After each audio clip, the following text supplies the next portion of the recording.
I spent 3 months creating only 4 YouTube videos because I was obsessed with making them perfect. Meanwhile, creators with half my experience were posting weekly, growing faster, and making more money. And here's the kicker: their content wasn't even that good. So what was I missing? If you've ever spent hours researching the perfect editing style, tweaking your brand colors for the 100th time, or saving that video idea until you know more, you're stuck in what I call the content creation trap. It's not just slowing down your progress, it's killing your income potential. In this video, I'm going to show you why perfectionism isn't actually about quality, it's about shame. I'll walk you through the real psychological reason you're stuck in research hell, give you a simple reframe that removes all the pressure, and end with a challenge that will break your perfectionism habit in just 4 months.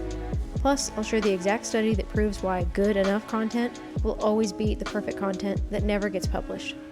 But first, let me tell you exactly how the trap showed up in my own journey. So here's what happened to me. When I started this YouTube channel, I told myself I wanted to hit 1,000 subscribers by the end of the year. That was my real goal. But instead of focusing on that, I got completely sidetracked by things that felt important, but weren't actually moving me toward my goal. I spent weeks agonizing over editing styles. I researched fonts for my thumbnails. I created brand boards and color palettes.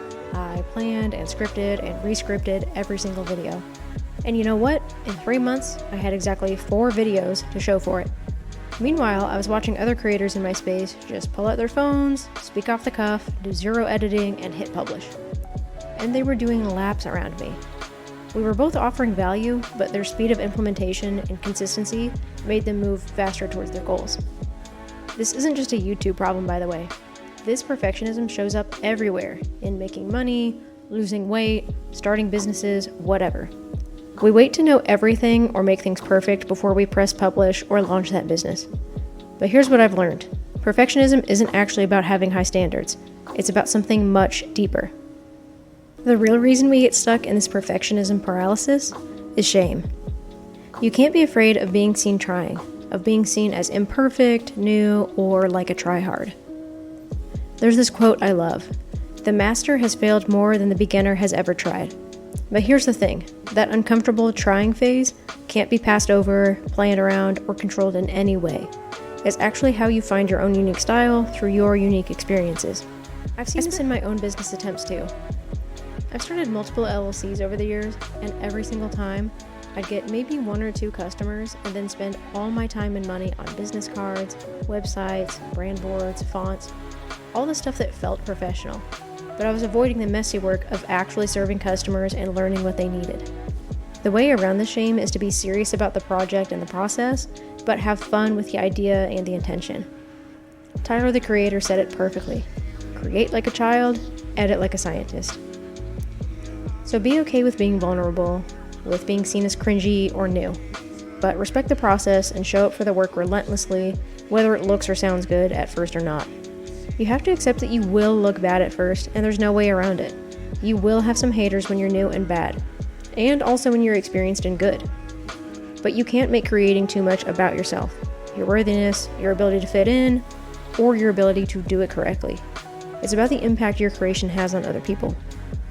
This brings me to something that really bothers me about a lot of self-help and manifestation advice.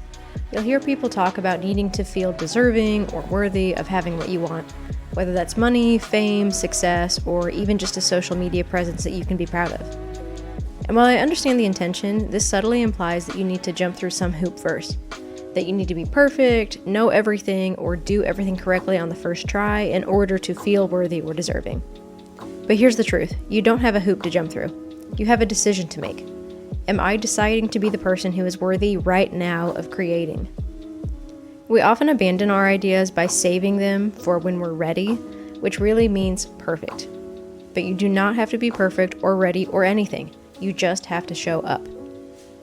Your creations aren't really for you anyway. They're for you to enjoy creating and to serve others in some way. When you make it about serving others instead of protecting your ego, the pressure comes off. So how do you actually work with this shame? First, you need to identify it. Ask yourself, what parts of me are causing me to feel shame? What specifically makes me feel unworthy of creating that YouTube channel, publishing that video, applying for that job, or signing up for that class? So here are some journal prompts to help you dig deeper. When I imagine posting imperfect content, what am I afraid people will think about me? What messages did I receive growing up about making mistakes or being seen as not good enough? If I knew no one would judge me, what would I create today? What would I tell my best friend if they were afraid to share their work because it wasn't perfect? And when was the last time I judged someone harshly for trying something new and being imperfect at it? Once you start to see these patterns, understand that the shame was given to you, but it wasn't something you were meant to hold. You need to see the shame and work directly against it through exposure therapy. Build self-confidence by taking actions that directly contradict your shame, and allow yourself to be seen. Once you start recognizing shame as the real culprit, here are some practical ways to work with it. The first thing is one of my favorite quotes, which is to make it exist first and make it good later. Now, by it, I mean whatever it is you've been avoiding creating because of this shame. So it could be a YouTube video, a song, a poem, an animation, business, whatever it is you've been avoiding out of shame. Some of the most successful people are successful because they understand the power of iterating, creating and producing as fast as possible while maintaining an acceptable level of goodness. I've heard this called the 70% rule, and that's basically publishing whatever it is that you're creating when it's 70% good. People who wait for 80%, 90%, or 100% good move too slowly and don't learn fast enough. They're too afraid of failing or looking bad to actually go anywhere. Second, make a list of all the things you think you need to do. Then circle the top 3 that will actually move the needle. Once you figure those out, ask yourself, what one thing can I do that, in doing so, makes everything else unnecessary? And if you feel paralyzed and don't know what action to take, you can always ask yourself, what is the next most obvious thing I could do to make this a reality? Let me share a study that completely changed how I think about this. And this comes from the book Atomic Habits. So, on the first day of class, Jerry Olsman, a professor at University of Florida, divided his beginning photography students into 2 groups. Everyone on one side of the classroom would be in the quantity group. They would be graded solely on the amount of work they produced.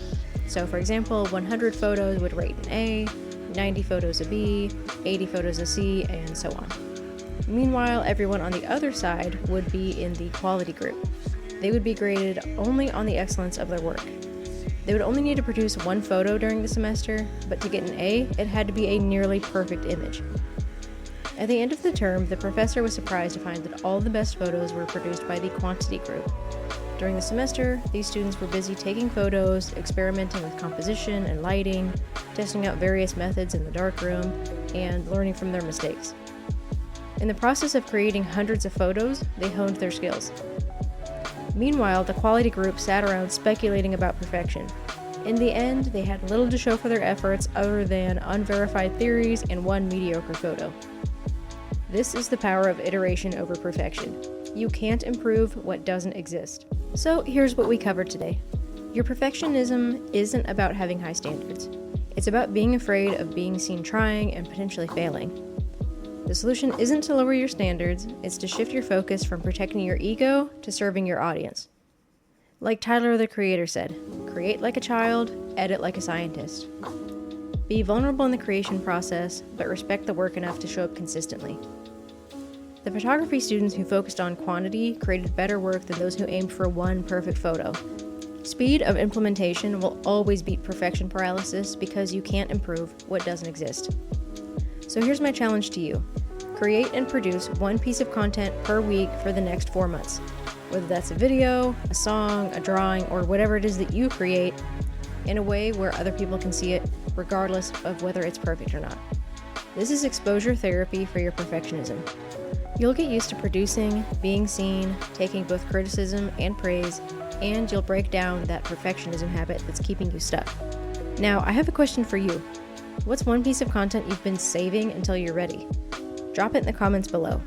Not the polished version, just the raw idea. Because chances are, someone in this community needs to hear exactly what you're afraid to share.